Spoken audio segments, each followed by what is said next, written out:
नेत्र खोलो प्रिय मूर।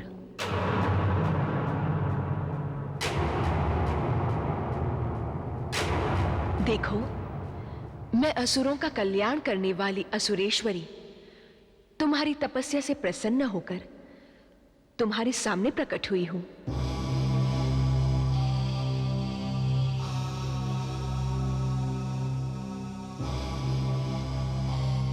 माते, आप?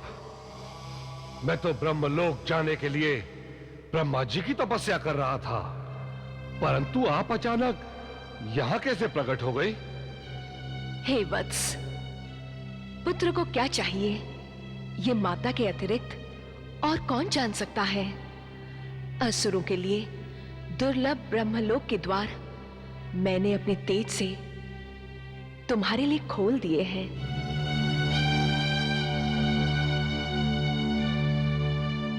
अब तुम बिना किसी बाधा के ब्रह्मलोक में प्रवेश कर सकते हो।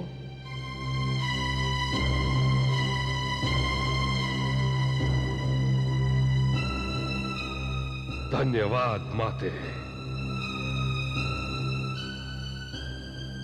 अब मैं ब्रह्मा जी से असुरों का अधिकार प्राप्त करके रहूंगा।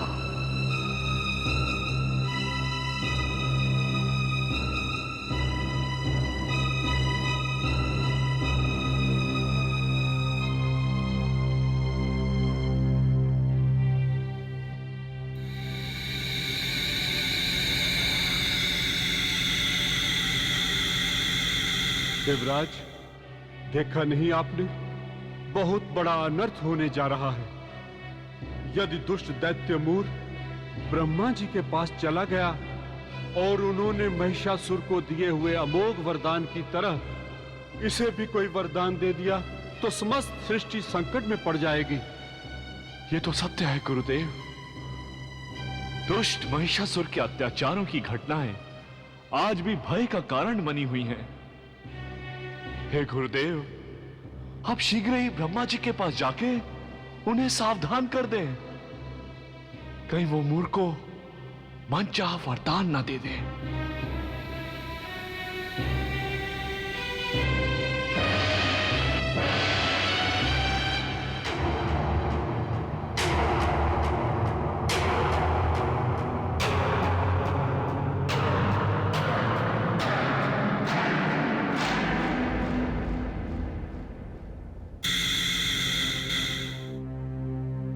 हे देवेंद्र, वेद गर्भ ब्रह्मा जी स्वयंभू हैं। वे अपने आप में सर्वतंत्र स्वतंत्र हैं। उन्हें समझाना या कोई परामर्श देना मेरे लिए तो संभव नहीं है। इस विषय में कोई उपयुक्त मार्ग भगवान विष्णु ही निकाल सकते हैं, क्योंकि समस्त सृष्टि के संरक्षण और पालन पोषण का दायित्व उन्हीं पर है।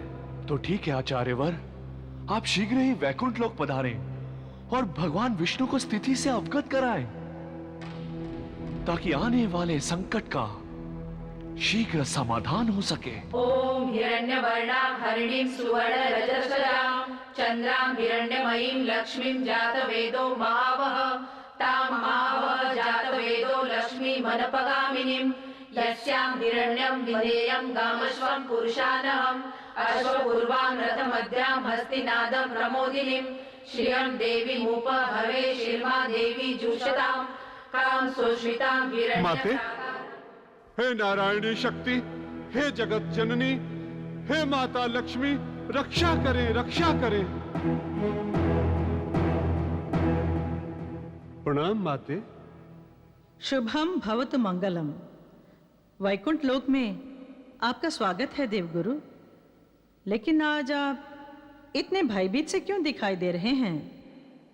कोई संकट की बात तो नहीं है ना देवगुरु? भीषण संकट सामने है माते। तभी तो मैं यहाँ बैकुंठ में भगवान विष्णु और आपकी शरण में चला आया हूँ। कृपया शीघ्र ही भगवान विष्णु को योग निद्रा से जगाइए माते। यदि तनिक भी विलंब हो गया तो सर्वनाश हो जाएगा। सर्वनाश? कैसा सर्वनाश देवगुरु? ऐसा क्या हो गया? आप कृपया स्पष्ट कहें। हे माते, दीर्घ काल से सृष्टि में सर्वत्र शांति की तरंगे बह रही थी। मैं भी उमंग भरी भक्ति के रंग में रंगा ब्रह्मानंद का सुख भोग रहा था। इतने में मैंने देखा कि महापापी मूर दैत्य ने तपस्या करके त्रिलोकी के सर्वनाश का आधार बिंदु बना दिया है। उस आधार बिंदु के बाद क्या घटित हुआ वो भी तो कहो देवगुरु। हे माते, असुरों की कुल देवी असुरेश्वरी ने दुष्ट दानव मूर के लिए ब्रह्मलोक के द्वार खोल दिए हैं। आचार्य श्रेष्ठ, वो दैत्य ब्रह्मलोक की ओर गया है और आप ब्रह्मा जी को जगाने की जगह भगवान नारायण को जगाने यहाँ वैकुंठ लोक चले आए। हे माते, आप तो जानती ही हैं, सृष्टि रचयिता ब्रह्मा जी अपने सरल स्वभाव के कारण सदैव असुरों के बहकावे में आ ही जाते हैं। पूर्व में भी उन्होंने दैत्यराज महिषासुर को अमोघ वरदान दिया था, जिसके कारण समस्त त्रिलोकी में त्राहि त्राहि मच गई थी। देवगण घोर संकट में पड़ गए थे। पृथ्वी पर धर्म, कर्म और मर्यादाओं का नाश होने लगा था। प्रणाम देवगुरु। प्रणाम वासुदेव। कल्याणमस्तु। हे स्वामी, देवगुरु बृहस्पति भविष्य की दुखद कल्पनाओं से अत्यंत भयभीत हो रहे हैं। हे प्रभु, उस दुष्ट दैत्य के अत्याचार त्रिलोकी में बढ़े, उसे पूर्व ही देव तथा लोगों के कल्याण हेतु आप कुछ न कुछ उपाय शीघ्र ही करें। आपका कथन उचित है देवी। हे देवगुरु बृहस्पति जी, चलिए हम आपके साथ अभी ब्रह्मलोक चलते हैं। वहां ब्रह्मा जी के दर्शन के साथ साथ हमारा आमना सामना मूर दैत्य से भी हो जाएगा। आप तो जानते ही हैं, वह हमें ही अपना प्रबल शत्रु समझता है। वहीं उस दुष्ट दैत्य को मारने का कोई न कोई उपाय अवश्य मिल जाएगा। अच्छा प्रिय वैष्णवी, इससे पूर्व कि वो दुष्ट दैत्य ब्रह्मा जी से कोई वरदान प्राप्त कर ले, हमें शीघ्र ही वहां जाने की अनुमति दे। प्रणाम माते।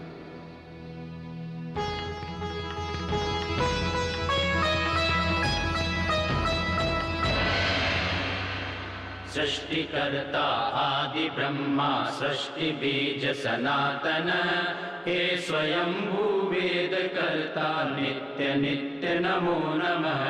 विष्णुनाभि कमल आसन पर प्रकट होते सदा, सृष्टि के आधार हेतु घोर तप करते सदा। पूर्व कल्प समान नूतन सृष्टि सृष्टि की रचना करे, कर्म भाव स्वरूप देकर प्राण में नव रंग भरे, प्रभु प्राण में नव रंग भरे, प्रभु प्राण में नव रंग भरे।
हे सृष्टि रचयिता, वेद गर्भ ब्रह्मा, नेत्र खोलो।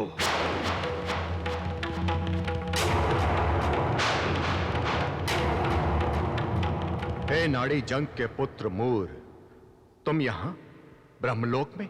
हाँ, मैं महाबली मूर अपने अमोघ तप बल से ब्रह्मलोक में आ थपका हूं। कहो, क्या चाहते हो? हे भाग्य विधाता, मैं आपसे ये पूछना चाहता हूं कि आपको निर्दोष जनों के भाग्य से खिलवाड़ करने का क्या अधिकार है? हमारा वंश दैत्य वंश भले ही हो, परंतु हम भी कश्यप ऋषि की संतान हैं और उस नाते शुद्ध ब्रह्मपुत्र हैं। फिर हमारे साथ ये भेदभाव क्यों? हम असुर पाताल का यातना भरा जीवन भोगे और सारे देवता स्वर्ग के ऐश्वर्य और अमृत के आनंदन का जीवन जिए क्यों? देव दानव दोनों एक ही पिता की संतान होने के नाते दोनों को समान अधिकार प्राप्त होना ही चाहिए। इस प्रश्न का उत्तर लेने के लिए मैं पाताल से यहाँ ब्रह्मलोक में आया हूँ। हे वीरवर, तुम सत्य कह रहे हो। तुम देव और दानव दोनों कश्यप प्रजापति की ही संतान हो, परंतु तुम दोनों की माताएं दिति और अदिति अलग अलग हैं। यही तुम्हारे और देवताओं के विपरीत भाग्य का कारण है। क्षमा करे ब्रह्मा जी, हमारी माता हमारे पिता की अर्धांगिनी है। अग्नि को साक्षी मानकर वह उनकी धर्म पत्नी बनी थी। यदि आप माता को मान्यता न दें, तब भी पुत्र तो सदैव पिता के गोत्र को ही धारण करता है और उस गोत्र के कारण हमारा स्वर्ग पे समान अधिकार होना ही चाहिए। और वो अधिकार आपको हम दैत्यों के भाग्य में इसी पल लिखना होगा। चलिए ये वेद रचना त्यागिए और हमारे नाम, स्वर्ग का अधिकार और देवताओं के नाम, पाताल का कठोर जीवन तुरंत लिखिए, इसी क्षण लिखिए। वत्समूर, कश्यप जी मेरे मानस पुत्र हैं, अतः इसी नाते मैं तुम्हारा भी पितामह हूं। वेदों को साक्षी बनाकर मैं सच कहता हूं, सृष्टि की रचना स्वयं हमारे भाग्य की एक विवशता है। हम सब अपने अपने कर्मों की प्रतिमूर्तियां हैं। सुख दुख, हानि लाभ, जीवन मरण, यश अपयश, सब कुछ कर्मों का ही परिणाम है। जैसे बुनकर कपड़े बुनता है, वैसे ही मैं सबके भाग्य के ताने बाने सबके कर्मों के हिसाब से ही बुनता हूं। ना मैं किसी को बना सकता हूं, ना मिटा सकता हूं। यह परम सत्य है। अतः हट छोड़ो और वापस चले जाओ। यह हट नहीं, अधिकार का प्रश्न है, अधिकार का। आप सत्यलोक के स्वामी हैं। सत्य को साक्षी बनाकर सच सच कहिए। आपको दूसरों का ऊंचा नीचा भाग्य लिखने का अधिकार दिया किसने? वो कौन सी शक्ति है जो आपको विवश बनाकर आपके माध्यम से सभी को कठपुतली की भांति नचा रही है? हे मोर, मैं सच कहता हूं, मैं उस शक्ति को आज तक नहीं जान पाया। यदि मैं उसे जान पाता तो मैं भी उससे यही प्रश्न करता जो तुम मुझसे कर रहे हो।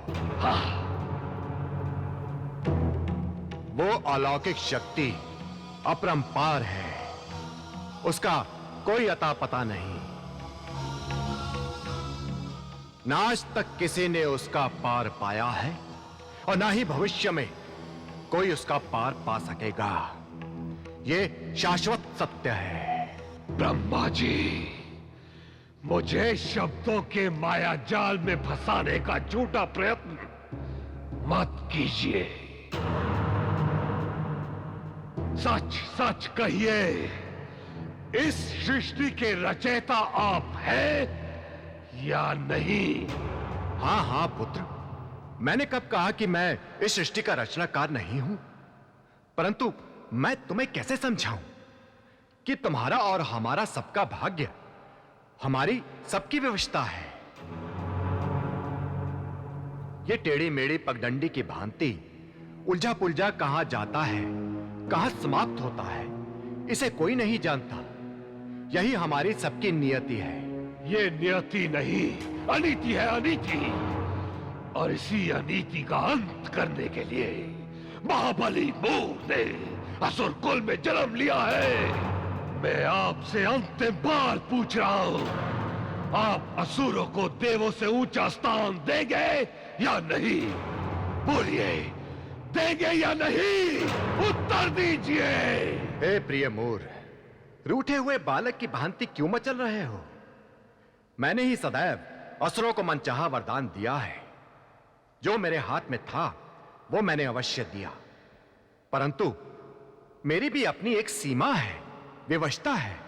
परंतु मैं विवश नहीं हूं पितामह।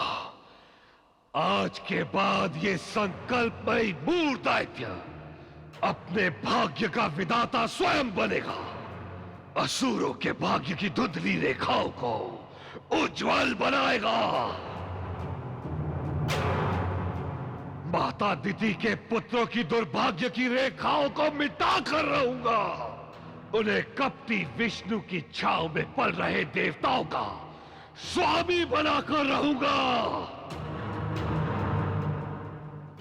उसके बाद ओ विवश ब्रह्मा, तुम्हारी बनाई सारी सृष्टि के साथ साथ तुम्हारे इस ब्रह्मलोक को भी छिन्न भिन्न करके अपनी एक नई सृष्टि का निर्माण करूंगा।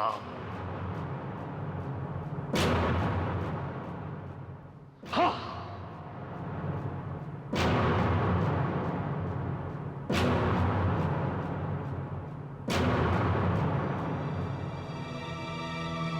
मूर,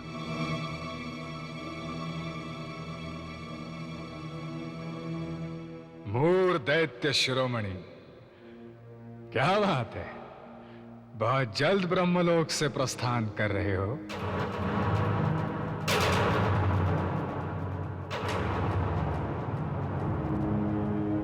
तुमने उत्तर नहीं दिया प्रिय मूर।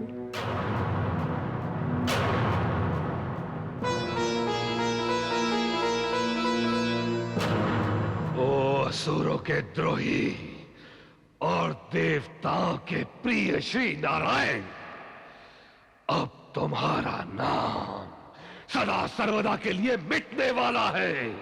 हे दैत्य शिरोमणि मूर, हम तो तुम्हें कभी शत्रु भाव से नहीं देखते, फिर तुम अकारण हमारे शत्रु क्यों बने हुए हो? ओ कपटी विष्णु, भोले मत बनो। तुम तो सदा से ही असुरों के द्रोही हो। तुम्हारे ही कारण देवताओं को शक्ति प्राप्त होती है, परंतु वो दिन दूर नहीं जब मैं तुम्हारी शक्ति का सर्वनाश कर दूंगा। फिर लोग तुम्हारी नहीं, मेरे नाम का भजन करेंगे। ओ, तो क्या ब्रह्मा जी ने कोई अमोघ वरदान दे डाला? प्रिय मूर, व्यर्थ की भागदौड़ मत करो। यदि नहीं दिया हो तो हमसे कहो, हम तुम्हें इच्छित वरदान दे देंगे। तुम क्या वरदान दोगे विष्णु? तुम तो स्वयं परम शक्ति के अधीन हो। मैं अपनी प्रबल संकल्प शक्ति से अपने लक्ष्य को प्राप्त कर लूंगा। त्रिलोकी पर दानवों की विजय पताका फैलाऊंगा और उसके बाद तुम्हारे वैकुंठ पर आधिपत्य स्थापित करूंगा। महिषासुर की तरह।